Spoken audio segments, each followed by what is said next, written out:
યુરોપના મોટાભાગના દેશ અને વિસ્તારોમાં હાલ ભીષણ ઠંડી અને બરફના તોફાને ભારે હાહાકાર મચાવ્યો છે। ફ્રાન્સના પેરિસમાં પણ હિમવર્ષાથી જનજીવન પ્રભાવિત થઈ રહ્યું છે।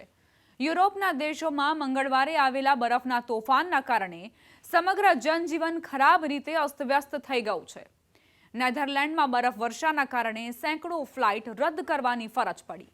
ફ્રાન્સના રસ્તાઓ પર જામેલા બરફના કારણે કેટલીક જગ્યાએ ગંભીર અકસ્માત થયા, જેમાં 5 લોકોએ જીવ ગુમાવવાનો વારો આવ્યો। એમ્સ્ટરડમના શિફોલ એરપોર્ટ પર હાલત એટલી ખરાબ છે કે 400થી વધુ ફ્લાઇટ્સ રદ કરાઈ છે। અહીં સ્થિતિ એટલી વિકટ જણાવાઈ રહી છે કે કેટલાક લોકો છેલ્લા 5 દિવસથી એરપોર્ટ પર જ ફસાયેલા છે। જર્મનીમાં તાપમાન -10 ડિગ્રીથી નીચે જતું રહ્યું છે। બ્રિટનમાં આ વર્ષની અત્યાર સુધીની સૌથી ઠંડી રાત નોંધાઈ છે। બોસ્નિયાની રાજધાની સારાજેવોમાં બરફથી લદાયેલા વૃક્ષના પડી જવાથી એક મહિલાનું મોત થયું। આવનારા દિવસોમાં વધુ મોટા તોફાનની ચેતવણી પણ જાહેર કરાઈ છે। નેધરલેન્ડમાં મંગળવારની સવાર પ્રવાસીઓ માટે ખૂબ જ ડરામણી સાબિત થઈ। અહીં બરફવર્ષાના કારણે આઈટી આઉટેજ સર્જાયું, એટલે કે ઇન્ટરનેટ અને વીજ સંબંધિત સેવાઓ પ્રભાવિત થઈ। આ આઈટી આઉટેજના કારણે રેલ નેટવર્ક સંપૂર્ણપણે બંધ થઈ ગયું। એમ્સ્ટરડમ જેવા લોકપ્રિય પ્રવાસન સ્થળોમાં ટ્રેન વ્યવહાર ઠપ થઈ ગયો છે। શિફોલ એરપોર્ટ પર એર ફ્રાન્સ KLM એરલાઇન્સે તેની મોટાભાગની ફ્લાઇટ્સ રદ કરી દીધી છે।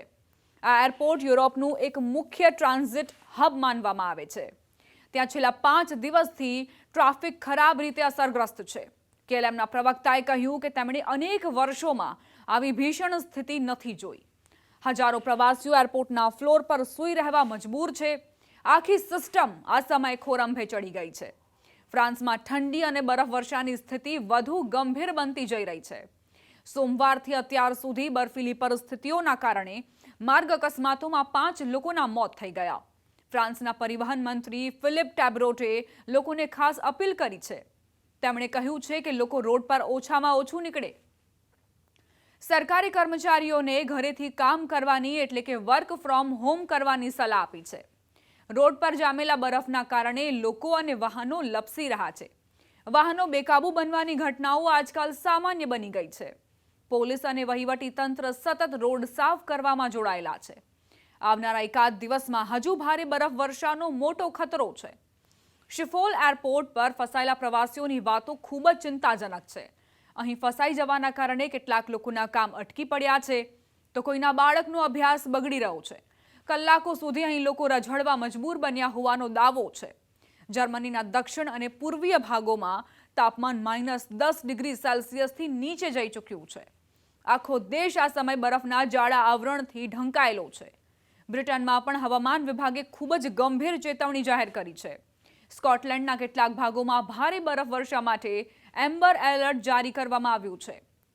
નોર્ફોકમાં તાપમાન -12.5 ડિગ્રી સેલ્સિયસ સુધી ગગડી ગયું છે। આ સિઝનની બ્રિટનમાં સૌથી ઠંડી રાત હતી। બાલ્કન દેશોમાં પણ ભારે બરફ અને વરસાદે ભારે તબાહી મચાવી। રોડ બંધ થવાથી અનેક વિસ્તારોમાં વીજળીની સપ્લાય પણ સંપૂર્ણપણે ઠપ થઈ ગઈ। હવામાન વૈજ્ઞાનિકોએ આવનારા ગુરુવાર અને શુક્રવાર માટે નવી ચેતવણી જાહેર કરી છે। બ્રિટન, ફ્રાન્સ અને જર્મનીમાં એક વધુ મોટું બર્ફીલું તોફાન આવી શકે છે। નદીઓનું જળસ્તર વધવાથી પૂરનો ખતરો પણ ઊભો થયો છે। બાલ્કન વિસ્તારમાં નદીઓના જળસ્તરમાં વધારો થવાના કારણે અનેક ઘરો પાણીમાં ડૂબી ગયા છે। સારાજેવોમાં બરફના વજનથી ઝાડ પડી રહ્યા છે। વહીવટી તંત્રે કહ્યું છે કે જ્યાં સુધી ખૂબ જ જરૂરી ન હોય ત્યાં સુધી લોકો પ્રવાસ ન કરે।